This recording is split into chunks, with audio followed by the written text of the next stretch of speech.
más, recortes de impuestos para la clase media y tasas de interés negativas son un par de pilares del programa económico que propone el presidente de Estados Unidos, Donald Trump, para el 2020. Pero ¿se ajustan estas propuestas con la realidad económica del país? ¿Qué tan posible es implementar nuevos recortes de impuestos el mismo año que buscará la reelección? De esto vamos a hablar con Alex Horenstein, profesor y economista en la Universidad de Miami, quien nos acompaña precisamente desde nuestros estudios en esa ciudad. Bienvenido, profesor. En un discurso ante el Club Económico de Nueva York el miércoles, el presidente Trump habló de lo que serán los pilares de su propuesta económica para el 2020. Entre ellos, destacan nuevos recortes de impuestos para la clase media. Hay que recordar que los del 2017 han beneficiado grandemente al sector empresarial.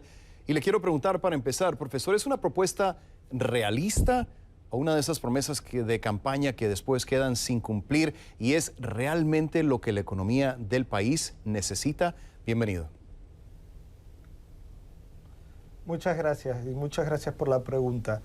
La propuesta es realista siempre y cuando el gobierno de alguna manera recorte gastos. Si recorta ingresos con un déficit de $1 trillón como el actual, tiene que recortar gastos. Para decir si es realista o no, habría que ver la propuesta completa. ¿Se puede recortar impuestos?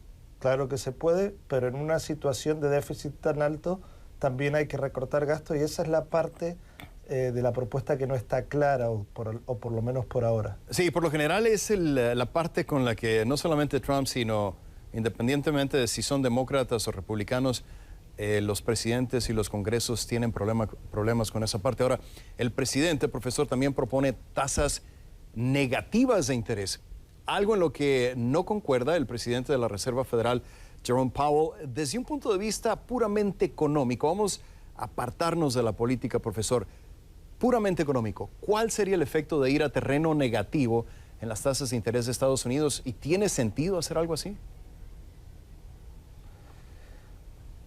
Llevar las tasas de interés a terrenos negativos es una política heterodoxa que ha tomado fuerza alrededor del mundo. Los países de Europa y los países escandinavos la tienen. Tiene sentido para la política que busca el presidente Trump, que es una política de abaratar a Estados Unidos respecto al mundo. Mientras Estados Unidos tenga tasas más altas que el resto, el dólar se va a apreciar y exportar va a ser más difícil. Por lo tanto, lo que tiene sentido desde el punto de vista, si uno quiere tener una política industrialista basada en exportación, que es de alguna manera lo que propone Trump. Por otro lado, la Fed está preocupada de, en caso de recesión, no tener munición o política monetaria para empujar a la economía. Para ello necesita tasas de interés positivas para poder bajarla y estimular la economía. Entonces, las dos posturas de alguna manera tienen sustento. La cuestión es cuál es la más relevante para la situación económica actual de Estados Unidos, un país en pleno empleo y un país que está creciendo a tasas relativamente normales. Sí, hay riesgos con ambas alternativas. Ahora, sobre China, el presidente les dijo a los economistas de Nueva York que Estados Unidos está cerca, y cito, de una primera fase significativa de un acuerdo comercial con el gigante asiático. También enfatizó que en esta guerra comercial es Estados Unidos y no China quien tiene la última palabra. ¿Está de acuerdo con esta evaluación del presidente, profesor? ¿Será posible llegar a un acuerdo con China antes del 15 de diciembre, cuando se supone que van a entrar en vigor aranceles con un valor de 156.000 millones de dólares? Bueno, la ventaja en la guerra comercial de alguna manera tiene Estados Unidos, ya que Estados Unidos compra mucho más a China de lo que China compra a Estados Unidos.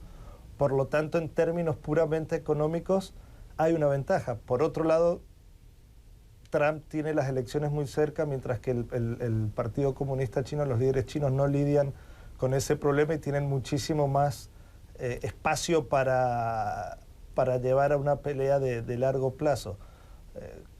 Yo creo que le conviene a Estados Unidos, le conviene a China y le conviene al mundo que arreglen y que la guerra comercial esta de una vez por todas cese. Ojalá que lo que dice el presidente Trump sea cierto, y que Estados Unidos esté cerca de celebrar ese pacto, pero eso ya es una cuestión más política que económica. Sí, claro, claro. Ya veremos qué pasa. Tendría que pasar algo antes de Navidad.